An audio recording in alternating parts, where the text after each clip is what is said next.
Hello, North Dakota and Minnesota. Good to have you here. I'm here to tell you that this is a special moment in time in American history.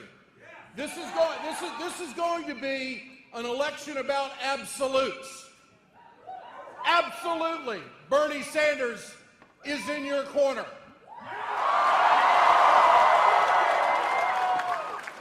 He's your next door neighbor. He's the guy that's going to leave the light on for you. He's the guy that stands with those Verizon workers who want to keep their health care. Yeah. It's an absolute. After he's president, that's not going to change. He'll still be there for the butcher, the baker, the candlestick maker, the little guy, and he'll stand up to Wall Street.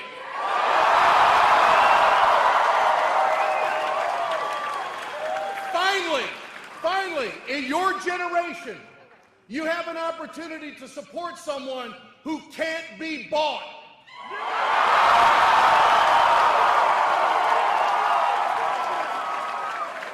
He's as pure as the North Dakota white fallen snow out there. You can count on him to walk the line with you. You can count on him for women's rights, for equal rights, for social justice. And I'll guarantee you, when he's president of the United States, he's not going to court a trade agreement that's going to ship your job overseas and rob you of your future.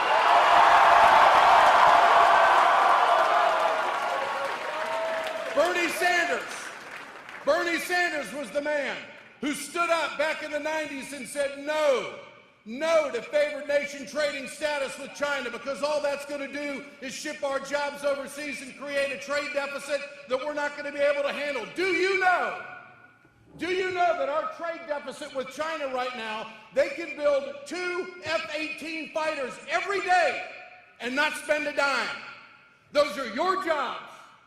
Now, a lot of politicians will come up and tell you that they're for you. Let me ask you a question. Do they walk the walk? Are they in the line with you? An absolute is that his competition did a turn on Keystone. His competition did a turn on the Trans-Pacific Partnership. I ask you to do this. Let history be your guide. Every single vote that Bernie Sanders has taken, it hasn't been for Wall Street. It's for the hard-working middle class of this country that is depleting, and that's why he is in this race.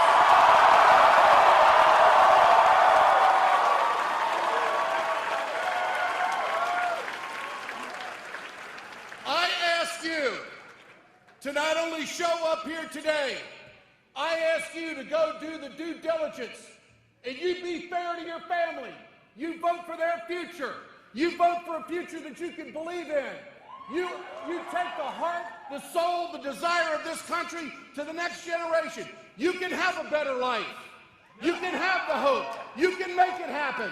And this man will stand with you day in and day out. He will fight for your jobs. He will fight for this country. And he will fight for what made this country great. I know Bernie Sanders. I know him. He comes from a middle-class little home in Burlington, Vermont. He's got grandkids.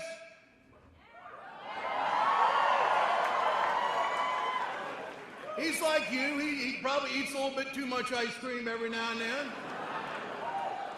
But he is a fighter for the people, and he will never forget why he is where he is today. It's because of you and your heart and your desire.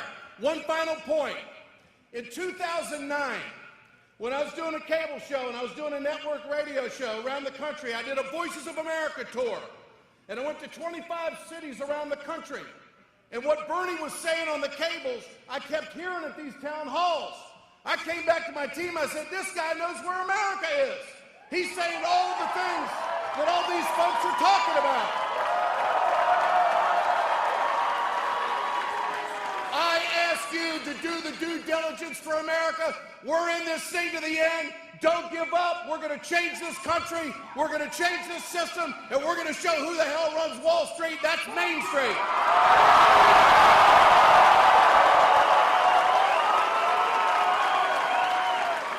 It is my pleasure to introduce to you the next President of the United States, Vermont Senator Bernie Sanders.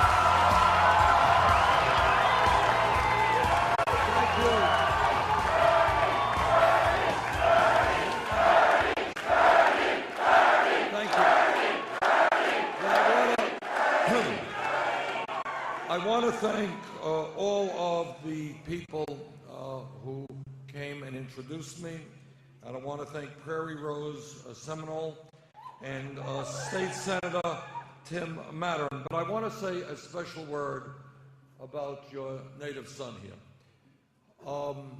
Ed, as you know, was born here in Fargo. And he has gone far and wide. And Ed is, I think everybody knows, has had national radio shows, has had national TV shows. What Ed has done, which is literally unique in the media, as you know, our media is owned by very large corporations. And they don't want certain issues really to be widely discussed. And one of the issues that they have chosen pretty much to not talk about is, as Ed just indicated a moment ago, disastrous trade policies, which have cost us millions and millions of jobs. This guy, more than any other person in the media, by far, it's not even close, has been the person to educate the American people about the disastrous trade agreements that this country has had. And I just want to take this opportunity to thank Ed Schultz for doing that.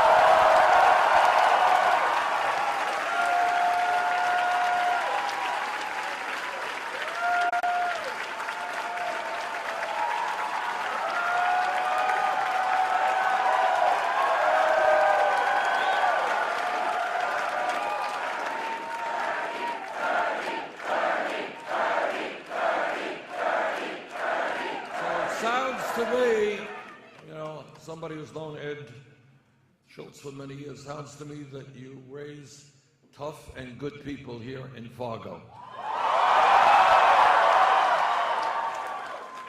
Let me say a few words about the campaign, and then I want to talk to you about why this campaign is doing so well. Number one, I am extremely proud of the fact that when we began this campaign a little over a year ago, we were considered to be a fringe campaign. No one really took us terribly seriously. Well, a lot has changed in the last year.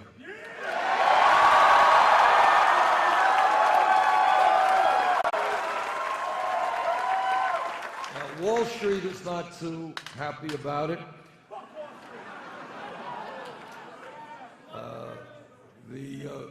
The world of corporate America is not so happy about it, but I think millions of Americans are happy about the changes that they are seeing. And what we have seen is we have now won primaries and caucuses in 19 states in our country.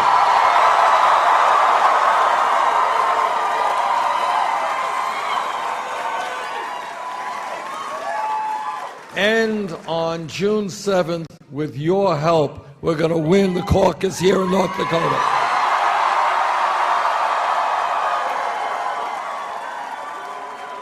And this is what this campaign has also accomplished already. When we began, we were told, well, the only way you can raise the kind of money you need to run a successful national campaign is to establish a super PAC. We agreed with you. And we did not do that. But what we did do is, if you can believe it, in the last year, we have received close to 7.5 million individual campaign contributions.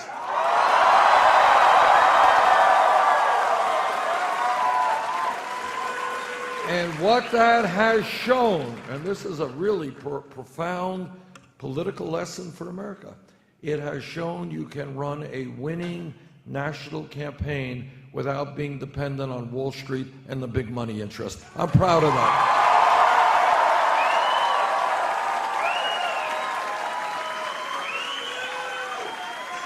And here's what else we have done. You know, we've won 19, and we've lost many as well.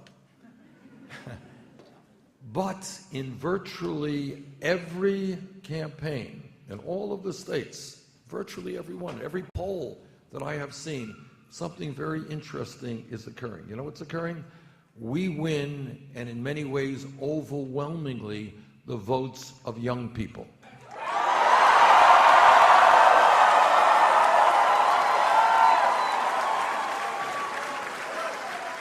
And by young people, I don't just mean the 20-year-olds. You know, when you get older, the definition of old changes. We are winning the votes of people 45 years of age and younger. Now, why is that? Why is that important? It is important because we are winning the vision for the future of America and for the vision of the Democratic Party.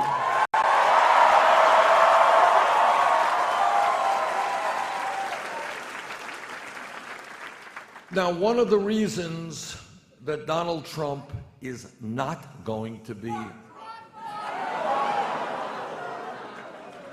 One of the reasons that Donald Trump will not become president of the United States is that we are beating him in virtually every national and statewide poll.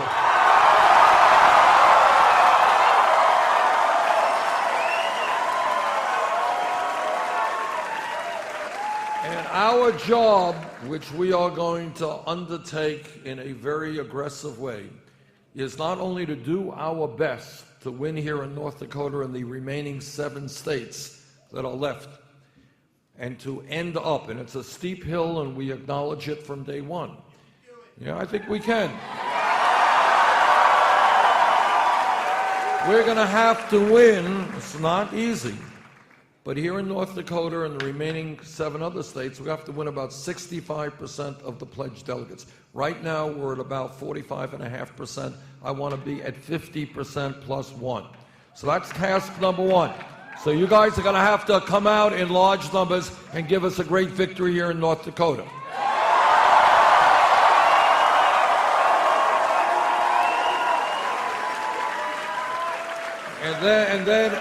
And then our friends in California, they're even bigger than Vermont and North Dakota. You know that? So we are going to have to show our friends in the big states to come out and give us a great victory there as well. But the other thing that we're going to do in this remaining period before the Democratic National Convention is to make the case to the superdelegates. Now, we can talk about superdelegates. It's a very strange phenomenon. Secretary Clinton received, if my memory is correct, about 450 superdelegates before anybody else was in the race. Months before the first ballot was cast. That is the establishment talking. And we have got to tell the establishment that is not a process which is acceptable.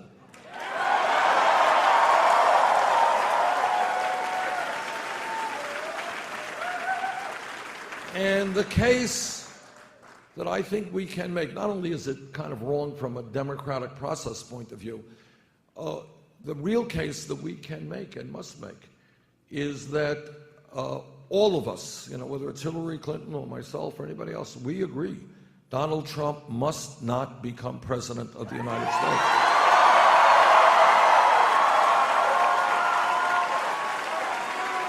And I believe that very fairly and very objectively, we can make the case that our campaign and our energy and our enthusiasm is the campaign to create a very large voter turnout in November. And here's what happens. This is the story of contemporary American politics. When people are demoralized and when people give up on the political process, Republicans do extraordinarily well. They thrive on low voter turnouts. And that's why Republican governors try to suppress the vote. Fewer people vote, the better they do. We do exactly the opposite. When people are excited and enthusiastic and are prepared to engage in the political process, and when young people, in some cases who may never have voted, come out, and when working class people, who have in many cases turned their backs on the political process because they've been burnt so many times, when those people come on in and we have a large turnout, you know what happens? Progressives and Democrats win elections.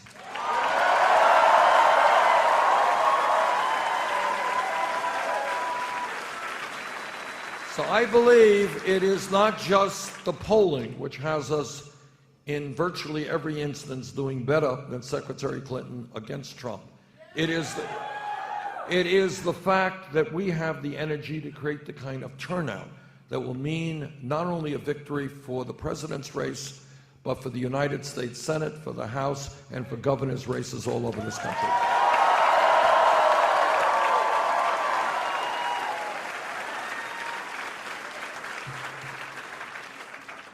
Now, the reason that our campaign is doing as well as it is we're doing something quite unusual, and that is not just raising money in an unusual way from ordinary people rather than super PACs, but we are equally doing something fairly radical. We're telling the truth.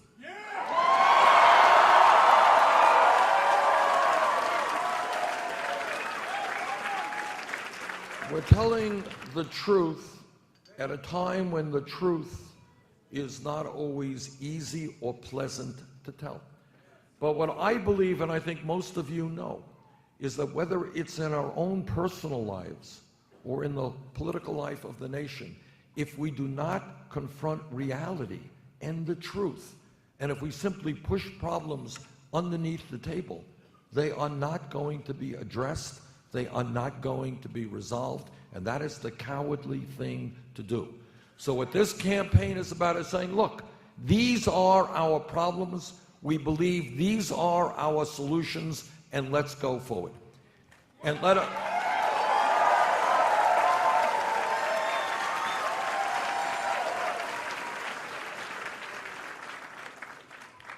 me deal with some of those issues right up front.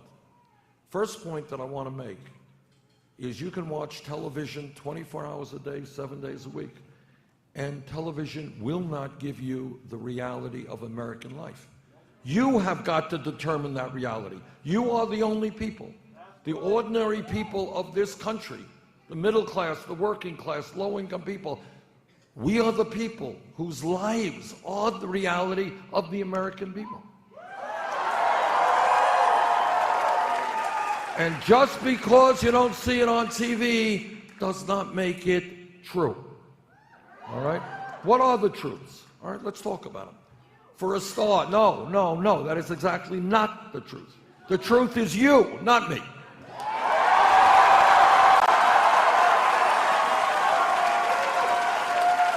And if there is any person here thinks that I'm coming to you as some kind of savior, that I'm going to do it all myself, you're wrong. No president, not Bernie Sanders or anybody else, can do it alone. We don't need a savior. We need a political movement with millions of people.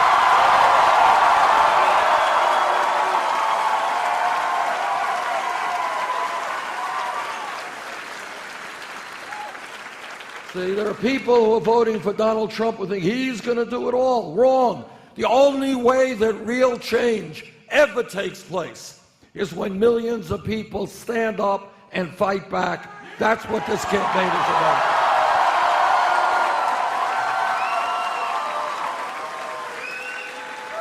So what are the issues? What are the issues that motivate us all? Everybody in this room believes passionately in democracy.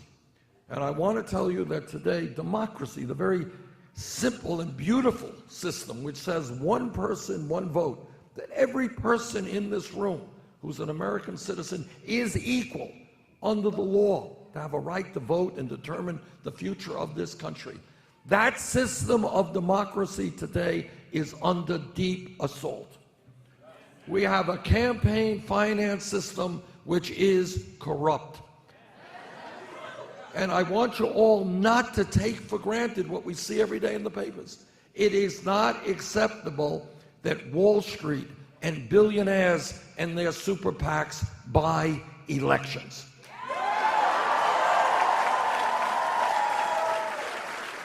It is not acceptable that all over this country, I'll give you an example. I was out in Nevada a number of months ago. There's a guy named Sheldon Adelson. You know who Sheldon Adelson is? He's just another billionaire worth 40, 50 billion, or whatever he's worth. He summoned to Las Vegas all of the Republican candidates, and many of them came. I don't know that all of them came.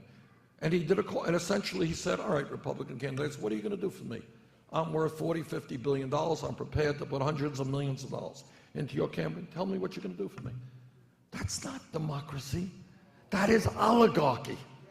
And that is not what this country, if we have anything to say about, is going to become.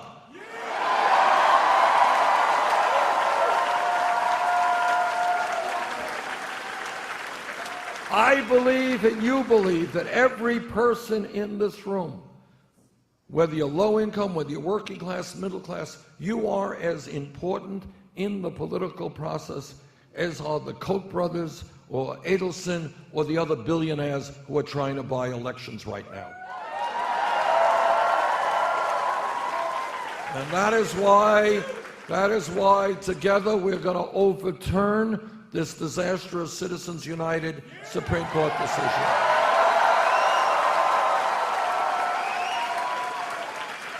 And I want to see a system where anybody in this room, anybody in this state, you're conservative, you're progressive, you're moderate, I don't care.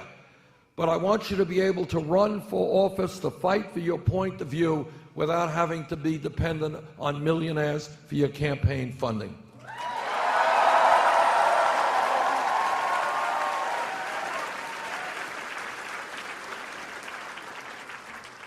But it's not just the corrupt campaign finance system we have got to confront. It is a rigged economy. This is what a rigged economy is about. It is about a nation, our nation today, having more income and wealth inequality than any other major country on earth, and it is worse in our country today than at any time since 1928. Here is the reality. The reality is that the top 1/10 of 1%, not 1%, 1/10 of 1%, now owns almost as much wealth as the bottom 90% of our people. Got that? 1/10 of 1%. The reality is that the 20 wealthiest people in America today own more wealth than the bottom half of our country, 150 million people. The reality is that one family, the Walton family of Walmart, one family owns more wealth than the bottom 42% of the American people. And when you talk about a rigged economy, and I want you to think about this, it's not just that the Walton family is the wealthiest family in this country. They own the largest private sector company who employs more people than anyone else, and that's Walmart.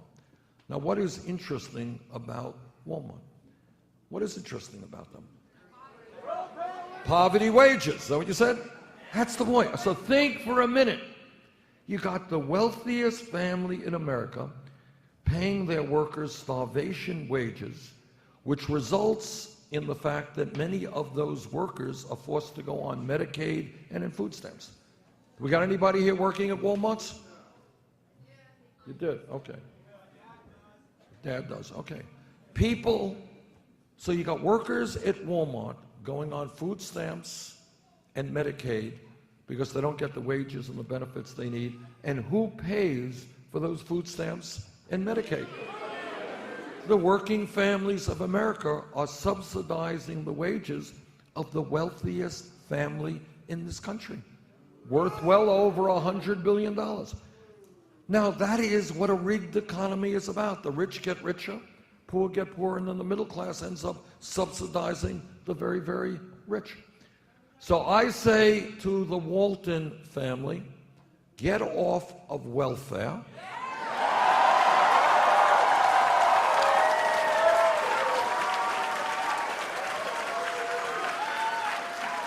And pay your workers a living wage.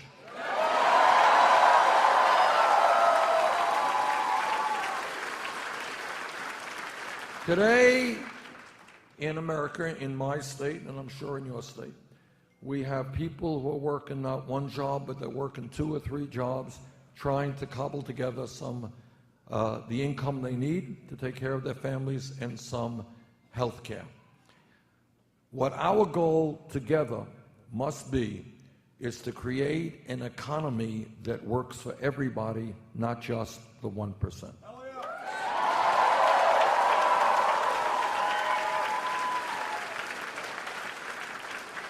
So how do we do it? Well, for a start, we make sure that anybody in America who works 40 hours a week does not live in poverty. And that means we raise the minimum wage to a living wage, $15 an hour.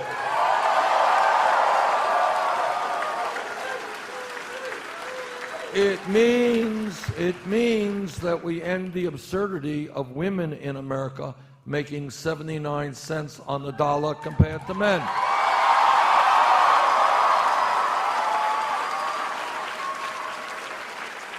And I know that because we believe in justice in our movement, that every man here will stand with the women in the fight for pay equity.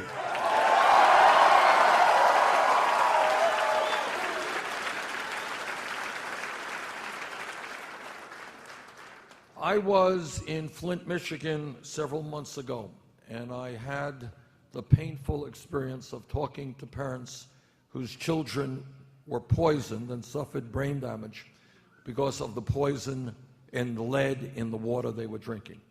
But nobody should think that it's just Flint, Michigan that has problems with clean drinking water. Hundreds of communities around America are struggling with that issue. We have an infrastructure in this country that is our roads, our bridges, our wastewater plants.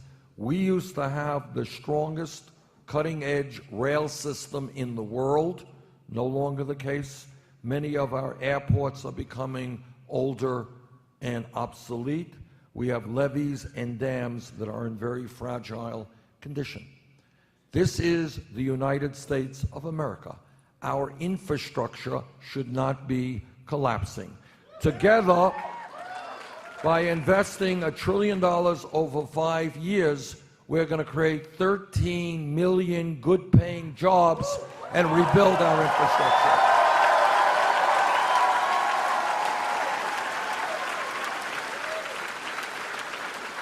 Now, everybody knows, you know, in Vermont, sometimes people go over a pothole. We don't see them for weeks. We got to thaw them out in the spring. They're gone. But people, it's not funny. Do you know that we pay people, motorists, people who own cars and drive cars, spend collectively billions of dollars a year as a result of damage done by potholes and bad roads? Yeah. So, we've got to rebuild our infrastructure, and when we do that, we make our country stronger, safer, and more efficient.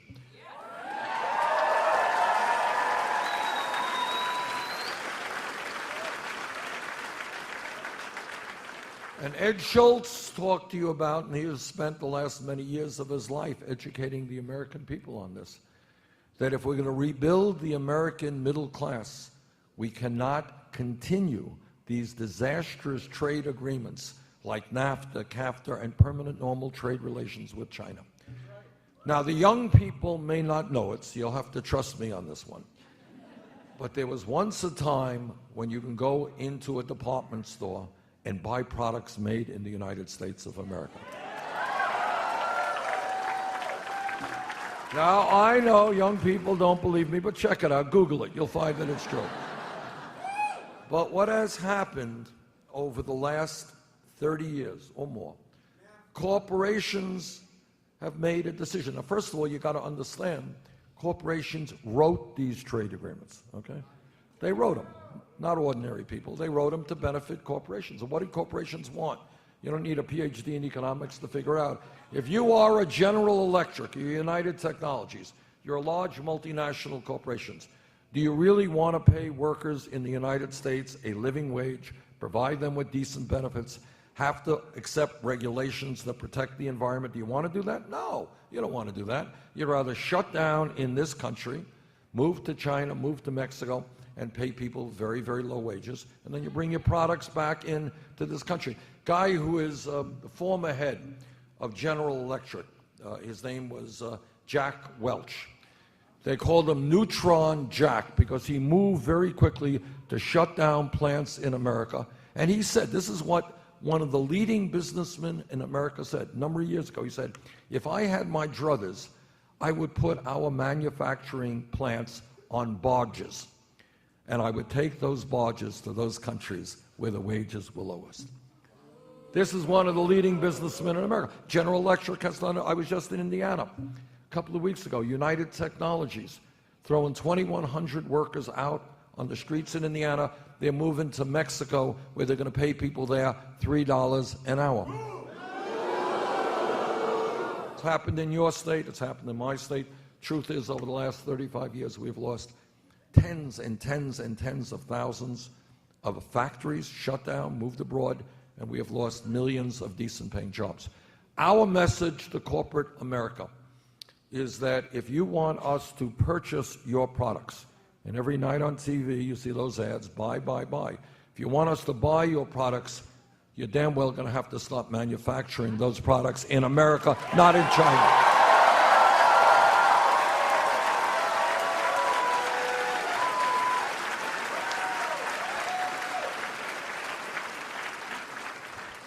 We have a tax system which is totally corrupt.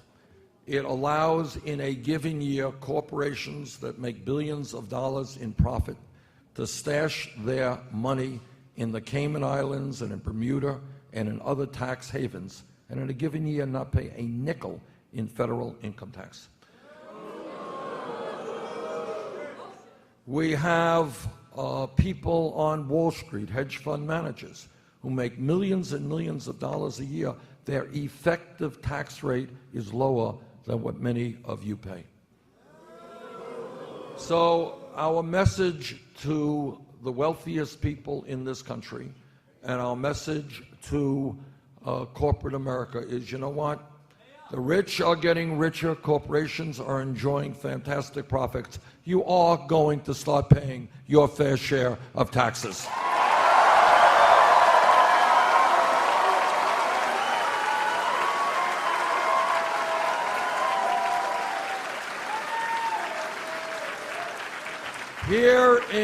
Here in Fargo, in my city of Burlington, Vermont, all over America, you got elderly people who are trying to make it on $10,000, $11,000 a year Social Security. You know what? Nobody can make it on 10 or 11,000, and those people are struggling. Those people are hurting. A great nation, in my view, is not judged by how many millionaires or nuclear weapons it has. It is judged by how we treat the most vulnerable amongst us.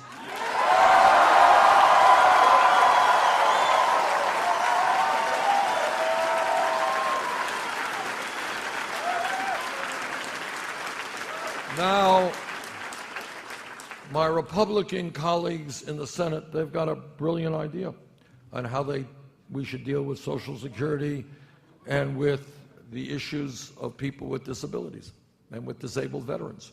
Their solution, if you can believe it, is to cut Social Security. Well, we've got some bad news for them. They're not going to cut Social Security. We are going to expand Social Security benefits.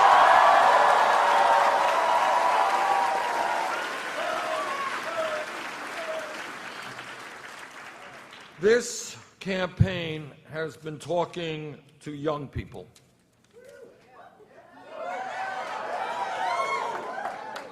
And what young people are telling me is, how does it happen that when they do exactly the right thing, what their parents wanted, what their teachers wanted, what their communities wanted, they went out and got the best education possible, why is it that they are ending up 30, 50, 70,000 or more in debt?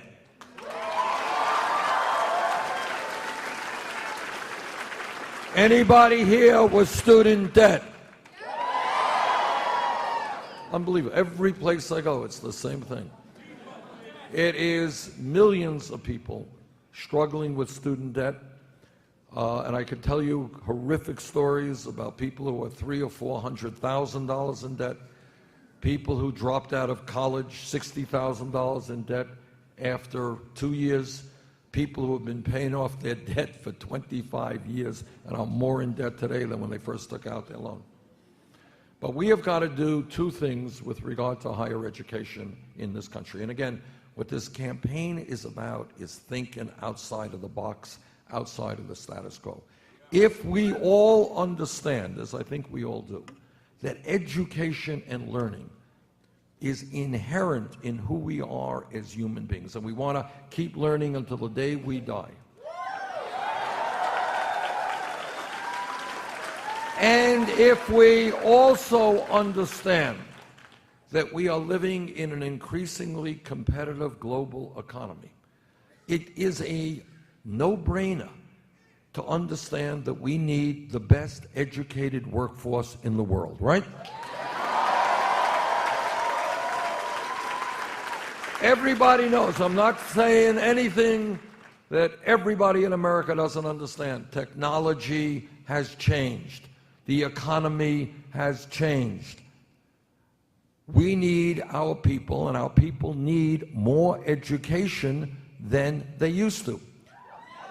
50 years ago in my state of Vermont, 50 years ago in North Dakota, you had a high school degree and you could go out and you probably get a pretty good job. High school degree, all right? Okay. The world has changed, that's all. And technology has changed. People need more education today. So when we think in the year 2016 about public education, it's not good enough anymore to think just about first grade through 12th grade. That was great then. Today, when we think about public education, we've got to be thinking about making public colleges and universities tuition free.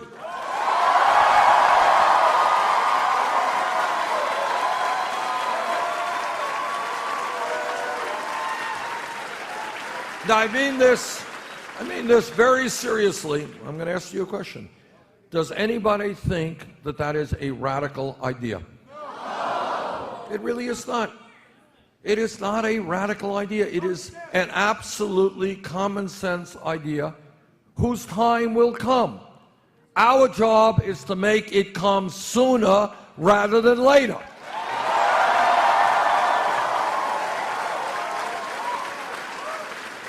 Right now in Germany and in Scandinavia, how much does it cost to go to college? All right, you got it. So if they are smart enough in those countries to understand the importance of investing in their young people, understanding that they want to tap all of the intellectual capability that those countries have, that is a lesson we should learn here.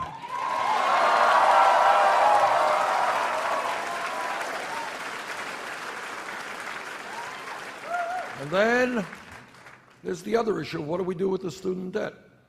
Now, right now, you have people who are carrying student debt who are paying 6, 8, 10% interest rates on their debt, and they're stuck with those interest rates. What I believe is everyone having student debt should be able to refinance those loans at the lowest interest rates they can find. And that will mean a very substantial reduction in student debt in this country. Then people ask me, they say, well, you know, Bernie, you're a nice guy, you want to make public colleges and universities tuition free, you want to substantially lower student debt. Well, how are you going to pay for that? And I will tell you exactly how we're going to pay for that. 8 or 9 years ago, as you remember, as a result of the greed and recklessness and illegal behavior on Wall Street, this country was driven into the worst economic recession since the Great Depression. And with Wall Street on the verge of collapse, these guys went begging the United States Congress, against my vote, by the way, to bail them out. They wanted a bailout. Well, Wall Street is doing just fine today. I believe we should impose a tax on Wall Street speculation.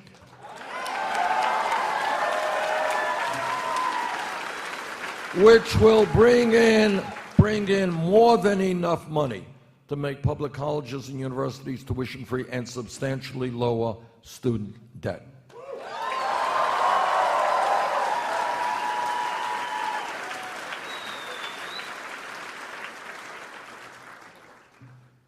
When we talk about the needs of the American people, we get into a very, very fundamental debate, which is what politics is all about.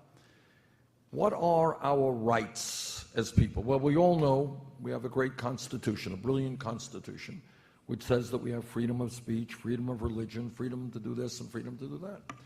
But there are people like Franklin Delano Roosevelt, myself, and others who think that when we talk about the rights of the American people, we have got to go further than just our political rights, our freedom of assembly and so forth. Now, as many of you know, in every major country on earth, except the United States, health care is a right of all of their people.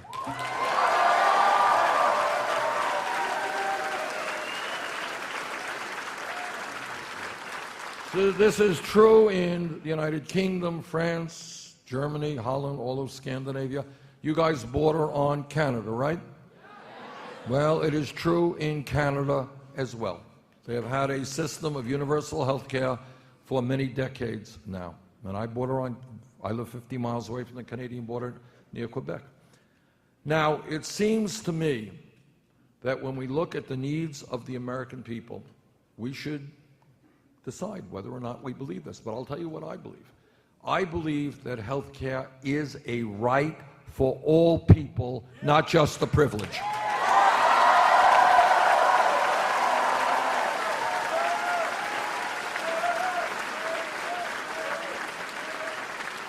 And if elected president, together, we are going to pass a Medicare for all health care program.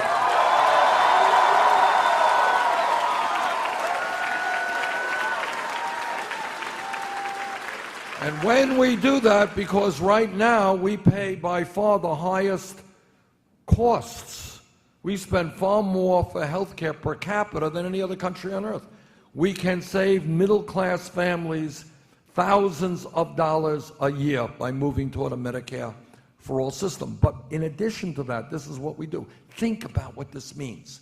Think about in America where anybody and everybody can go to the doctor when they need to go and not worry about whether they don't have insurance or whether they have a deductible or a copayment.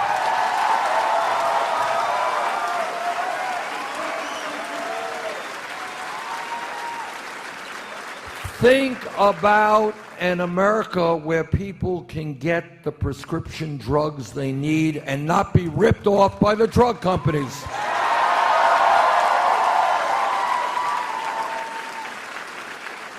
Right now in our country, the drug companies charge us by far the highest prices in the world for medicine, by far. A Medicare for all single-payer system will end that.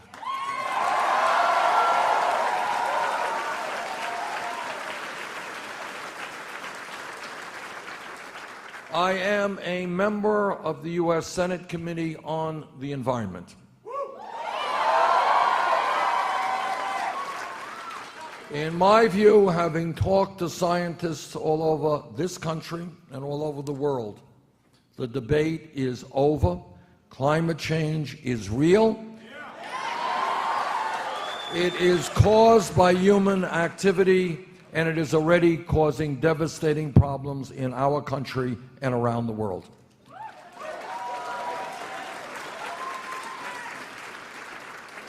In my view, we have a moral responsibility to leave this planet in a way that is healthy and habitable for our kids and future generations.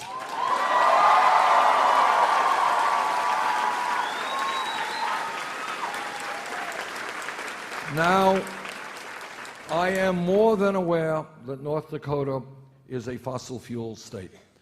And that there are a whole lot of workers who are supporting their families with income that comes from the fossil fuel industry. I know that, and I'm not here to blame anybody, least of all the workers. But I believe, and legislation that I have introduced would provide $41 billion to help those workers and those communities that lost jobs as a result of this energy transformation. $41 billion.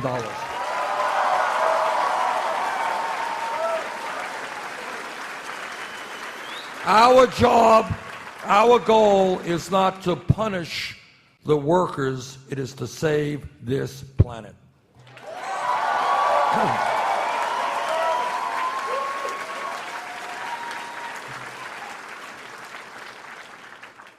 This campaign is listening to people whose voices are not often heard.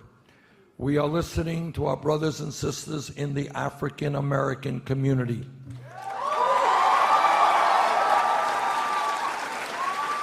And they are asking me why it is that we have trillions of dollars to fight a war in Iraq we never should have gotten into.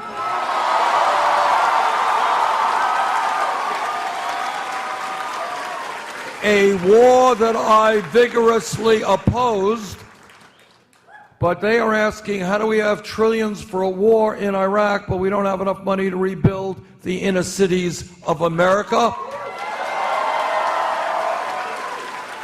And they are right. This campaign is listening to our brothers and sisters in the Latino community. And they remind us there are 11 million people in this country who are undocumented, who are being exploited every day, because when you're a worker and you have no legal rights, your employer takes advantage of you. And that is why we need a path towards citizenship through comprehensive immigration reform.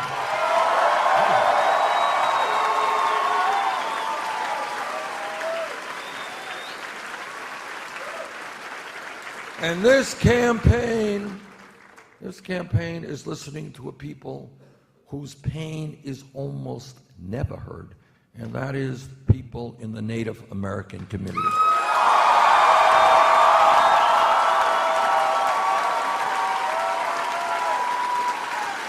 Now, all of you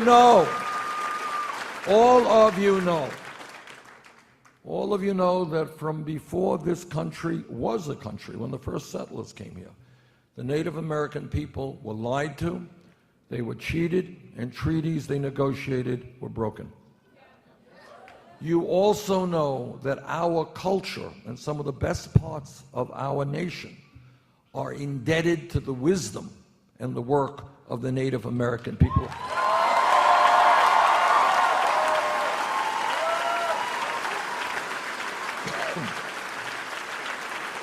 In fact, in my view, we owe the Native American people a debt that we can never fully repay. They have taught us so much. And the most important thing, I believe, that they have taught us is that as human beings, we are part of nature, that we must coexist with nature.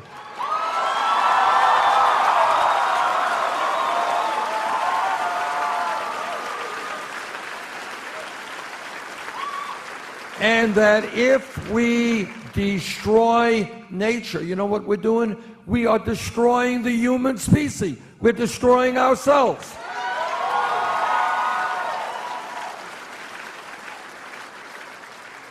But yet, despite all they have done, in many reservations and Native American communities, the situation of the Native American people today is absolutely dire.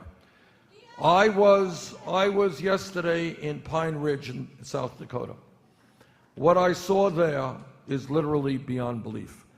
What I saw there, and I realize that Pine Ridge is not unique, that there are reservations around the country also where the unemployment rate is unbelievably high, poverty rate high, drug abuse off the charts, young people killing themselves in horrific numbers. We, together, if elected president, will fundamentally change our relationship to the Native American people in this country.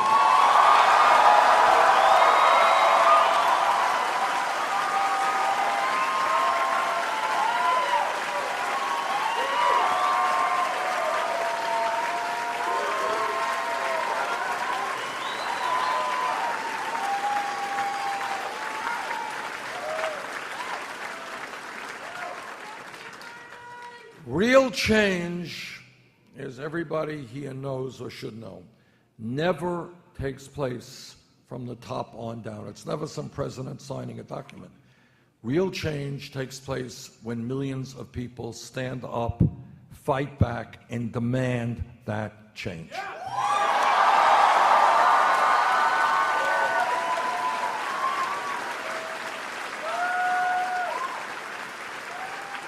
When workers in America 100+ years ago were forced to work 7 days a week, 12 hours a day, when kids, little children, were in the factories and lost their fingers and their hands, working people said, you know what, workers will have dignity on the job. We are going to organize trade unions. And I thank the workers for doing that.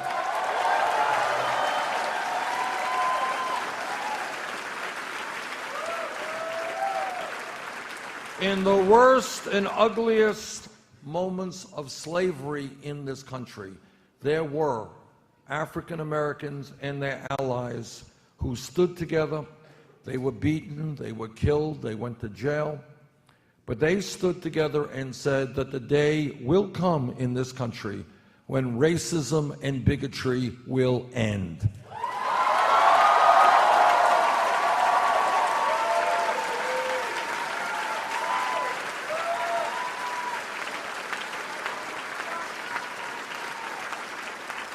People forget this. Many children in school don't even know this. Less than 100 years ago, not a long time, women in America did not have the right to vote, did not have the right to get the education they wanted or the jobs they wanted.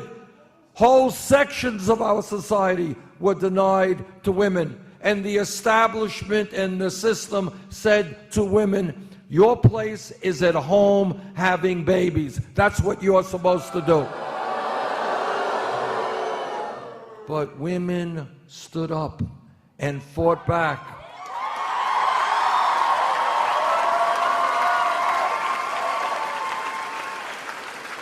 And they said, you will not define my life to me. I will define my life and what I want to do.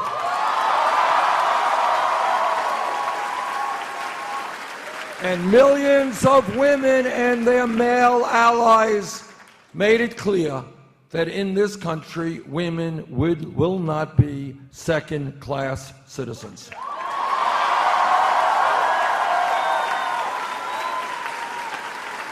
But that took enormous struggle. Nobody gave it to women.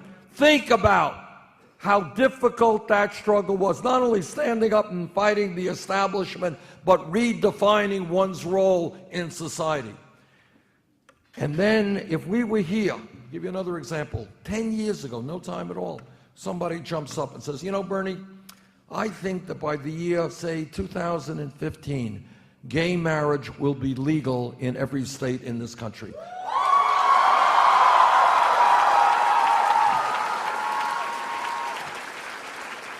The person next to her would have said, you're crazy. There is too much bigotry and homophobia in America. It cannot be accomplished. But the gay community and their straight allies stood up, fought back, organized, and said that in America, people should have the right to love whoever they wanted to, regardless of their gender.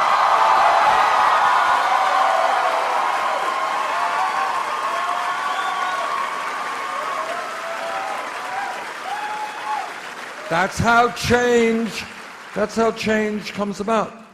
Let me give you an even more contemporary situation. If we were here 5 years ago, no time at all, somebody jumps up and says, you know, Bernie, this federal minimum wage of $7.25 an hour is a starvation wage. We have to raise that minimum wage to $15 an hour. Now, the person next to him would have said, $15 an hour? You're crazy, man. You know, it's $7.25. You want to more than double that?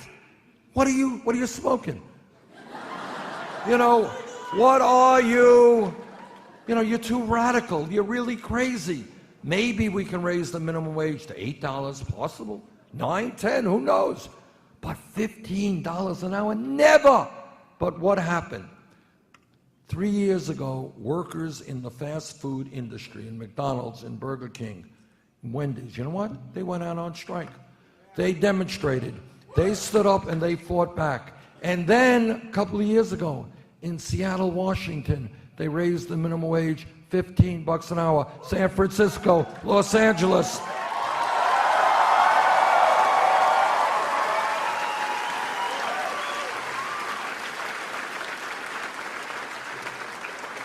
That is how change always takes place, when people stand up, reject the status quo, and fight back. And here we are at this moment in this campaign, and I've been all over this country, you know, from California to Maine, and I have seen people looking around them and saying, wait a minute, why is it that in America we have massive levels of income and wealth inequality?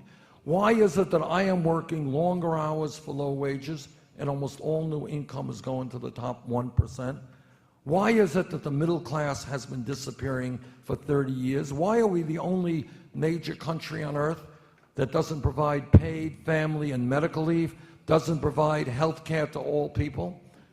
Why do we have the highest rate of childhood poverty of almost any major city? Why are our inner cities throughout this country and our infrastructure collapsing? Why? And people are beginning to catch on.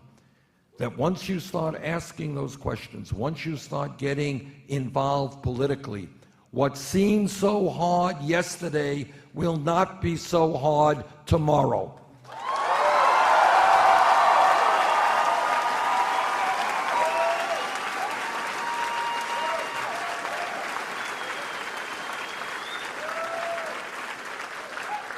The same thing with all of the other struggles for workers' rights, for civil rights, for women's rights, for gay rights.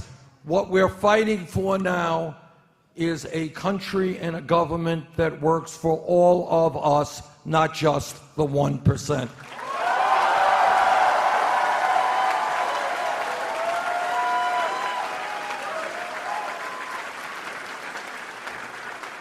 Now, on June 7th, North Dakota and 5 other states will be having primaries and caucuses.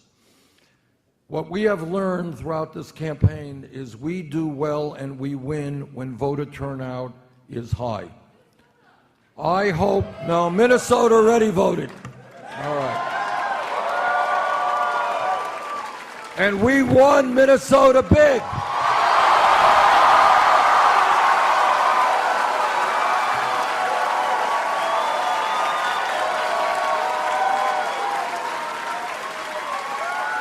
So if we could do it in Minnesota, we could do it in North Dakota.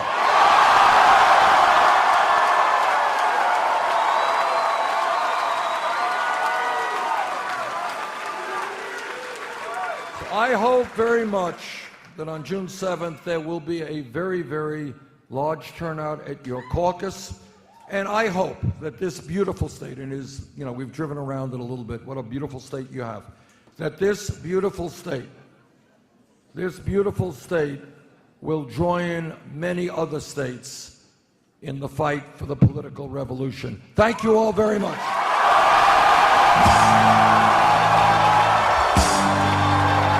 There's a starman waiting in the sky. He'd like to come and meet us, but he thinks he'd blow our minds. There's a starman waiting in the sky. He's told us not to blow it, 'cause he knows it's all worthwhile. He told us, let the children use it. Let the children use it. Let all the children boogie.